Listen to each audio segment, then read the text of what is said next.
Allora, eccoci qua rientrati in studio. Più, allora, più mi dà notizia che la bastona, più sono contento. Ecco, allora andiamo d'accordo. Il nostro confronto, il nostro scambio di opinioni è proseguito anche durante la pubblicità. Allora, ritorniamo sul sondaggio che si è chiuso proprio ora. Allora, abbiamo il risultato finale di questa indagine conoscitiva, che è rimasto sostanzialmente sempre con la lancetta sul rosso, diciamo, e quindi sulla scelta del 50% del capitale investito recuperato in 5 anni, e quindi diciamo così che il nostro pubblico ha, tra virgolette, bocciato quella che è l'offerta della transazione. Sì, ma non è soltanto il risultato, cioè non è leggibile, cioè non bisogna leggere soltanto, è ovvio che se mi danno in 5 anni il 50% di più, io ci guadagno, e quindi tutti avrebbero scelto quella strada e non quell'altra. La proposta è anche abbastanza intelligente, perché se io banca mi impegno a restituire in 5 anni, 6 anni, anche in 7 anni, il valore del risparmio che avevo, dell'investimento che ho fatto, io banca ci guadagno, perché io banca riesco ad avere una credibilità diversa che in questo momento nessuna di queste banche ha più. Certo, dà una prospettiva. Mette un centesimo dentro e se ha un conto corrente lo tiene più basso di 100.000 euro, perché qualora fallisse tutto quello che c'è oltre 100.000 euro viene perso per il famoso bail-in, che non è un termine genovese, anche se ci somiglia, ma è un termine americano che è stato messo in pratica quando la Lehman Brothers è crollata, no?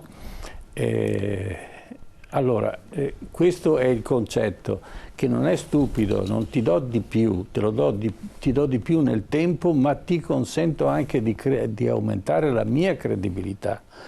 E allora tu avrai fiducia in me che, essendo per una serie di motivi sono andato in default, però sono in grado di recuperare, e recuperare soprattutto la credibilità, perché le banche stanno in piedi solo per la credibilità. Quando hanno perso la credibilità è finita, così come sono, come ti diceva prima, gli avvocati, come i professionisti, compresi i giudici.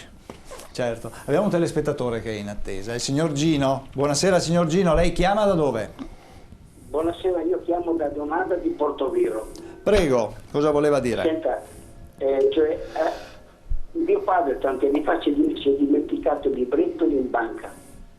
E dopo la banca ci ha sempre detto che noi non avevamo niente. Dopo abbiamo fatto una denuncia a uno ai carabinieri, non hanno fatto niente. Una a Guardia di Finanza non ha trovato niente. Dopo questo è successo nel 2001. Guarda a casa, nel 2014 mi arriva a casa per via attraverso delle documentazioni che la mia famiglia aveva il libretto, e la banca ci ha messo 3 persone che noi neanche non conoscevamo.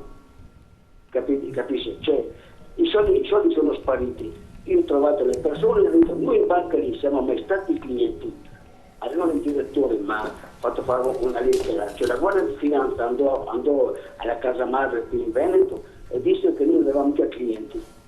Io sono stato anche da Mario Bortolotto e ho detto che qua è una cosa un po' messa male. Comunque gli avvocati hanno scritto la casa madre, dicono che ci sono queste 3 persone e che sono loro i padroni del libretto, quando non sono mai stati clienti e non hanno nessuna documentazione.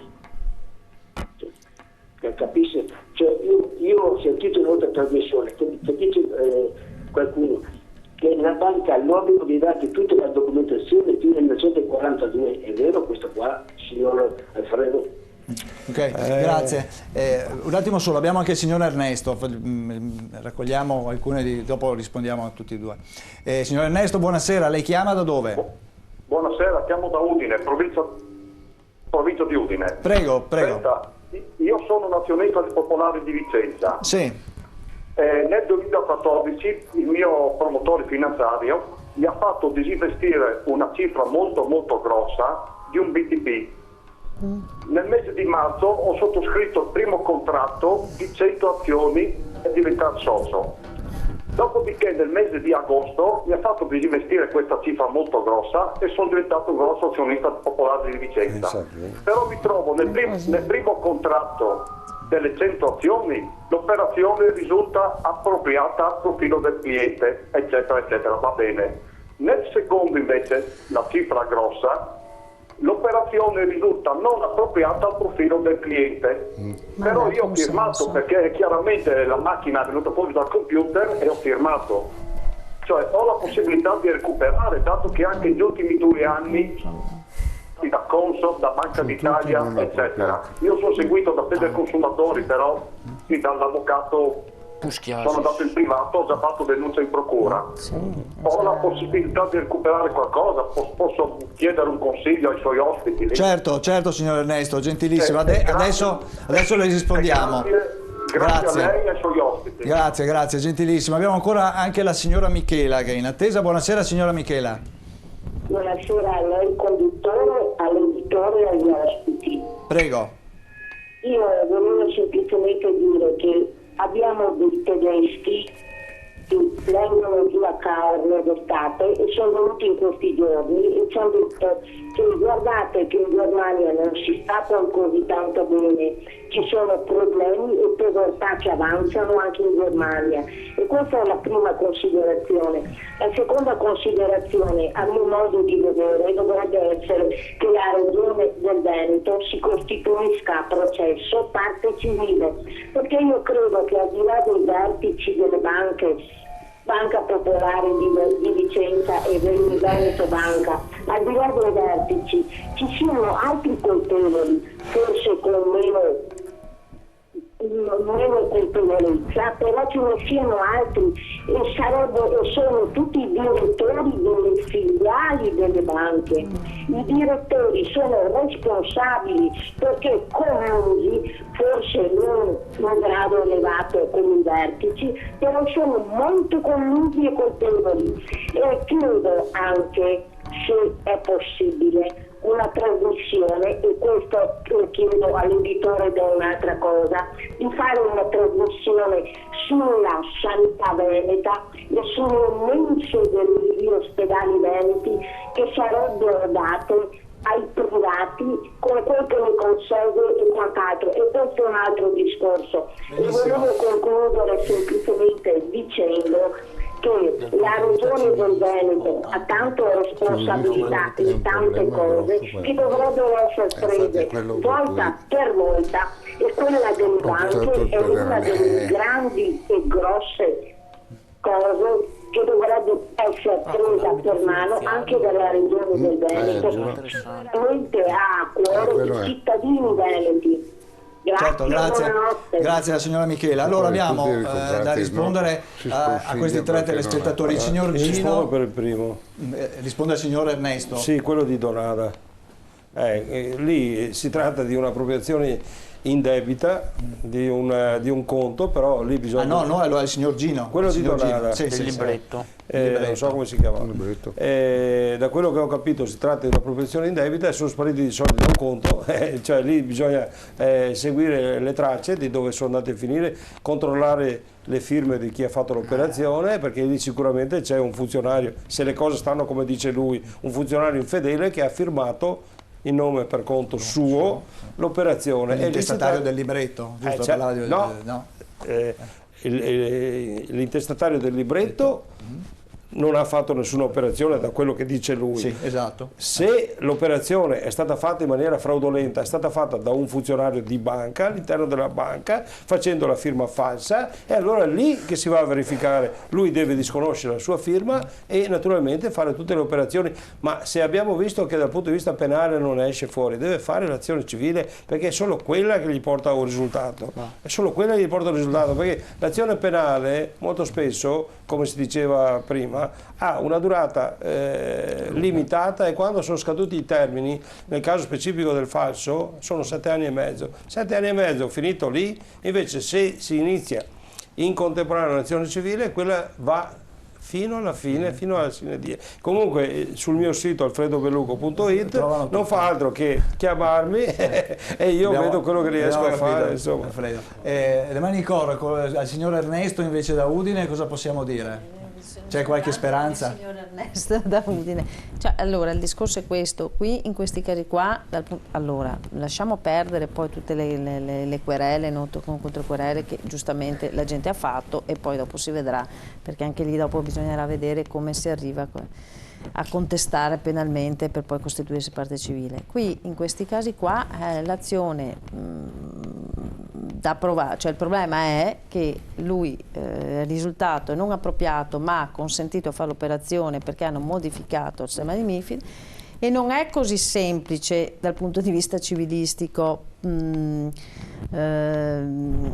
ottenere ragione, nel senso che il contratto a questo punto di acquisto di azioni, a differenza delle baciate che perché è collegato al finanziamento e quindi si potrebbe contestare la nullità, qui si deve contestare le informazioni date e quindi la compilazione del MiFID e non è così semplice. Cioè, si può contestare e allora là bisognerà poi dopo citare in ballo anche il promotore finanziario, bisognerà dimostrare che di fatto non si è un soggetto che fa questo tipo di operazioni perché magari non le aveva mai fatte, quindi bisogna contestare un po' di queste cose qua. Comunque bisogna fare un'azione di questo tipo, poi da lì anche se uno ha ragione a recuperare, questo è un altro discorso, perché per recuperare bisogna andare a prendersi poi fisicamente i soldi. Professor Bettiol. Ma io qua vedo che per la verità questo fenomeno del contratto che dice la banca sconsiglia perché l'operazione non è appropriata, cioè in quasi tutti i contratti che ho potuto vedere. Qui sta la furbizia della banca proprio per porsi un'eventuale azione civile. Cioè, cosa dice in sostanza? Si sconsiglia perché non è appropriato al profilo del cliente e dice no, ma sei tu che hai voluto, hai insistito, cosa mi vieni a raccontare? Residua però un problema, sì, però tu dici, no, mi hai dato un valore di questa azione e quindi mi hai fatto presupporre un certo andamento della banca. Io ho voluto sì magari correre un rischio, ma non quel rischio che tu mi addebiti. Io ho voluto semplicemente correre un rischio perché magari l'operazione non era appropriata per le mie finanze, ma contavo pur sempre su un valore effettivo e della banca e relativamente dell'azione. Quindi io credo che qui bisogna agganciarsi a quelle azioni necessariamente che ormai alle azioni penali. Ecco, ricordiamo, sotto il problema della prescrizione con l'interruzione l'aggiottaggio sono 7 anni e mezzo, però è anche contestato l'ostacolato esercizio delle funzioni di sorveglianza, quindi il termine di prescrizione salirebbe in realtà a 10 anni con l'aggravante che viene contestata. In ogni caso poi quello che conta sotto il profilo del risarcimento è arrivare a una condanna in primo grado, dopodiché anche se si fosse prescritto il reato, comunque il giudice dell'impugnazione pronuncia sempre ai fini civili, può sempre pronunciarsi ai fini civili anche il giudice penale. Certo. Ecco, se posso un attimo aggiungere dal punto di vista civilistico, che però anche le informazioni date ai fini della sottoscrizione del MiFID non dovrebbero essere informazioni date così, cioè la banca comunque ha degli step di assunzione di informazione e di documentazione da chiedere ai fini poi della sottoscrizione del MiFID, quindi anche questo poi può essere contestato. Cioè ricordiamo che il MiFID è quel prospetto, quindi quel documento che viene presentato e che raccoglie le informazioni del retail, cioè del sottoscrittore o comunque dell'azione di colui che fa l'investimento, chiamiamolo così. Però che attesta di fatto che è informato, diciamo, no? Che attesta che ha capito però, che cosa sta facendo. Sicuramente se ha sottoscritto solo il MiFID, e per quello dicono che non è facile, però comunque per arrivare alla sottoscrizione di quel benedetto documento ci dovrebbe essere tutta una procedura di raccolta di informazioni che molte volte non viene fatta o viene fatta così, quindi là bisogna puntare, così come bisogna vedere se poi c'è la sottoscrizione, perché molte volte anche non c'era nemmeno la sottoscrizione di questi, quindi ci sono vari casi per cui si possono far valere appunto queste cose. Ripeto, va valutato caso per caso, non è così semplice, ma insomma... Bettiol, voleva aggiungere qualcosa? No, dicevo che magari il MIFID è stato firmato in bianco. Sì, infatti è quello che dice, è una cosa che succede moltissimo, sì. Ecco, la cosa interessante però, anche proprio dal punto di vista tecnico su questa questione qua, no? Sono molto diverse l'adeguatezza e l'appropriatezza, e le azioni delle popolari venete potevano essere vendute solamente in regime di adeguatezza, cioè la banca fornisce due servizi, fornisce un servizio, il servizio di consulenza. Queste operazioni come venivano fatte? Venivano fatte in regime di consulenza, e quindi in regime di consulenza la banca ti doveva dire se l'operazione era adeguata o se non era adeguata. Cosa faceva la banca? E questo lo evidenzia anche la Consob nella sua relazione ispettiva, e dice appunto che era una scorrettezza, cioè una violazione proprio delle norme del testo unico della finanza. Faceva la consulenza e ti diceva operazione non adeguata. Lì in quel punto si doveva fermare, non ti doveva fare l'operazione. Lo dicono anche tonnellate di sentenze della Cassazione, anche recentissime. Che cosa faceva? Ti faceva fare la stessa operazione, non più in regime di consulenza, ma in regime di iniziativa cliente, quindi faceva risultare che ti aveva dato la consulenza, ti aveva detto l'operazione non è adeguata, e poi tu, di tua iniziativa cliente, hai detto no, io la voglio fare lo stesso. E allora subentra all'adeguatezza l'appropriatezza, che sono due parole molto simili, ma che in realtà dal punto di vista tecnico-giuridico hanno una valenza estremamente diversa.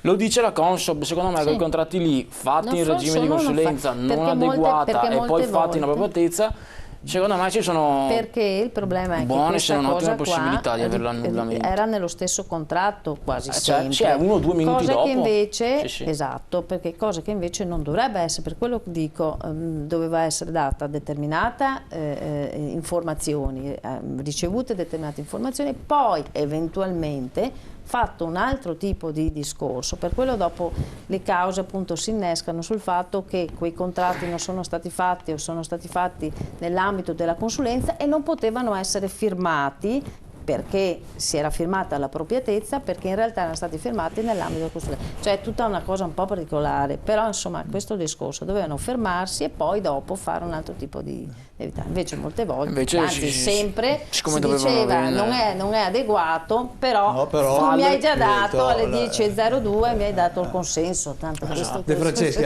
alla fine siamo sempre paga il pantalone, no? No, ma alla fine vede che siamo sempre lì, cioè non è cambiato niente, non cambierà niente, perché ritornano sempre gli stessi discorsi, c'è l'impunità. Lei prima mi ha detto che non ho risposto perché alla fine non risponde nessuno, non ci rimette la buccia nessuno, ci rimette la buccia solo il povero consumatore che si è visto sfumare sotto il naso i suoi risparmi, le sue cose, perché sta storia dell'adeguatezza eccetera mi viene sempre quella che le ho chiesto prima, della letterina, ma se mi firmi tu allora va bene, però io non potrei farlo, ma me lo firmi tu. Ma che discorso è? La gente non sta lì a leggere pili e quintalate di norma. Tenendo presente che adesso hanno cominciato a fare delle cose interessantissime sui portali web, le banche, perché non vedendosi dare risposte su certi fronti, allora per entrare dentro nel tuo profilo per operare sul tuo conto ti mettono la mascherina che per andare avanti devi scrivere prosegui o accetto. Allora, se una persona normodotata non sta attenta che c'è scritto accetto nel bottone a destra dove normalmente c'è il prosegui, accetta quello che loro vogliono, cioè è una cosa indegna. Torniamo sempre a queste persone, gli si deve togliere le concessioni. Un campo minato, insomma. Ma sì, ma non sono onorabili, cioè devi togliere le concessioni che gli hai dato. Cioè, se uno si comporta così non ha diritto di andare avanti nel suo esercizio di banca, cioè deve avere una professionalità che ti permette di dire questa cosa non la devo fare e non la faccio, appunto, no, perché siccome ho un interesse di avere una tutela la faccio. faccio. E i discorsi, come ha visto questa sera, si gira sempre intorno allo stesso concetto: non punità delle persone, ripartire il danno sui poveri disgraziati e basta. Questo è il tema. Quindi sono sempre lì e rimarremo lì forever and ever finché qualcuno non comincia a far pagare davvero, quindi la certezza della pena. Hai fatto questo, paghi. Professor Casena, è così? Direi che comincerei dalle scuole io. Esatto. Allora, ci sono delle scuole che insegnano ancora il latino, insegnano tante materie che sono bellissime da un punto di vista estetico e anche intellettuale. Poi sto povero giovane, che poi diventerà vecchio perché la strada è quella, va in banca e non sa cosa fare. Allora invece facciamo un paio di ore a settimana di come tenere i conti, che cosa sono le banche, che sono dei draghi travestiti da nanetti, no? Ecco. Io ricordo, l'ho già detto un'altra volta, che a una banca proposi una trasmissione tipo questa: raccontiamo alla gente come funziona la banca, come mettere i soldi, come toglierli. Ho perso il cliente, ha detto: ma sì, io spiego tutta questa roba, meglio che chiudo e butto via la chiave. No, ecco, questa è la situazione in cui ci troviamo. Il problema è questo. Intanto volevo dire alla signora Michela, prima che vada a letto, che io parlo della sanità veneta purché lei sia nostra ospite. Sì, perché regolarmente si introduce dei regolamenti molto interessanti e fa dei commenti abbastanza arguti, anzi argutissimi, ma vorremmo che fosse qui, così fa un po' di protagonismo. Noi piangiamo sul latte versato in questa sera. E invece bisognerebbe fare delle proposte, chiedo, siete tutti professionisti, di fare delle proposte al legislatore, al politico, che ci proponga una gestione alternativa alla gestione bancaria, cioè una banca, come dicevo prima, di sicurezza, una cassetta di sicurezza dove io posso mettere i miei soldi e trovare là, magari senza interessi pure, ma sono garantito che i miei soldi sono lì perché non posso altrimenti tenerli, o se li tengo in casa troverò sempre sicuramente un rumeno o un ugandese che viene dentro e mi domanda: per piacere me li puoi dare? E io normalmente sono generoso e glieli do. Quindi la problematica senza fargli è male, sempre senza torcergli un capello, perché per carità di Dio, no, guai, rischio di andare perché altrimenti rischia anche, lo ringrazi alla fine, gli dai soldi e ringrazia. Sono anche razzista, ma teniamo presente che questa situazione non è colpa loro, è colpa nostra. Abbiamo fatto una Europa a 29 corsie, no, dove ci passa di tutto, quindi noi siamo ricchi e stiamo arricchendo mezzo mondo. E la seconda cosa, e qui faccio devio un attimo, c'è stata una riunione in Sicilia contro la mafia. Hanno sbagliato il posto. Dovevano farla nei campi profughi, dove la gente viene vessata e sfruttata a 5 euro al giorno. Non si sono accorti. Il nostro Presidente della Repubblica era distratto, è andato a dire, giustamente, 900 morti abbiamo avuto ammazzati dalla mafia. Nessuno, all'epoca di Borsellino, parlare di mafia in Sicilia, ma anche in Italia, non c'era. Era una cosa così, da 1001 notte, si racconta come Ali Baba e i 40 ladroni, non c'era. Allora, per cortesia, io credo che ci stanno prendendo per i fondelli.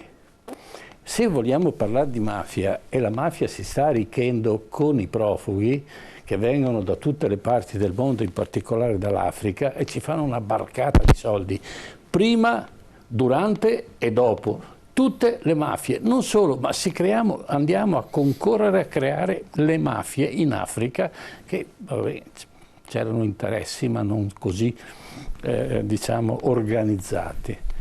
E poi ce li sbarcano anche in Sardegna, cioè ce li sbarcano, tra poco arrivano a Venezia e non sono turisti. Ma a me va bene che vengano a Venezia, ma abbiamo un'organizzazione dello Stato in grado di affrontare questi problemi? Ma non li pensano neanche a questi problemi, e probabilmente qualcuno, anche dei politici, ha degli interessi notevoli.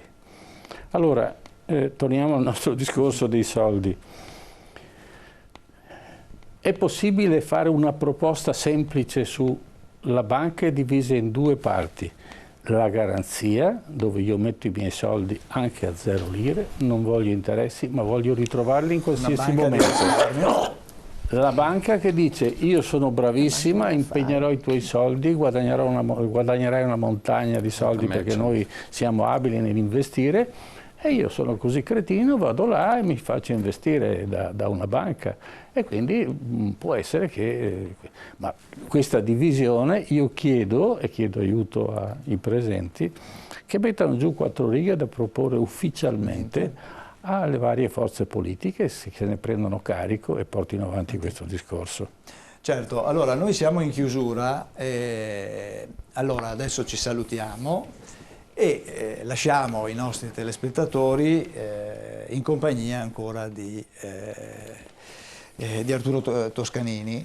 Vogliamo ricordare anche in chiusura, questa volta lo ricordiamo con la cavalcata delle Valchirie, quindi un pezzo famosissimo. Grazie a Alberto De Franceschi, grazie a voi, grazie ad Alfredo Bellucco, all'avvocata Marta De Manincor, a Matteo Moschini, grazie al professor Bettiole di essere stato qua con noi, grazie al nostro editore Ermanno Cadre che ci permette sempre di andare in onda, in regia Marco e Claudio, grazie anche a loro. Allora ci ascoltiamo la cavalcata delle Valchirie e noi ci ritroviamo venerdì prossimo alle 21 come sempre, TV7 Match. Arrivederci, buonanotte.